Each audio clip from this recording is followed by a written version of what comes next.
В Новгородской области состоялся старт одиночного легкоатлетического забега 65-летнего мастера спорта Республики Саха по легкой атлетике бегуна-экстремала Петра Наумова. Забег начался от памятника воинам-якутянам на озере Ильмень и завершится в Севастополе.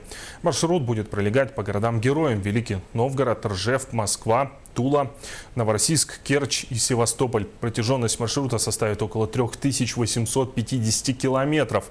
Этот забег посвящается 70-летию Великой Победы и памяти якутских солдат, павших в боях на озере Ильмень.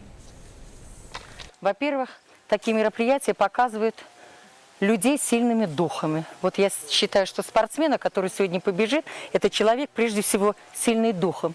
У него молодежи есть чему поучиться, как надо жить. Это говорит о том, что у вас действительно четко налажена преемственность поколений. Это очень достойно уважения. Вот это я в якутянах вижу. И мы на Старорусской земле всегда будем рады встречать таких гостей и вместе с ними бежать и показывать, что вот так надо жить, и это правильно.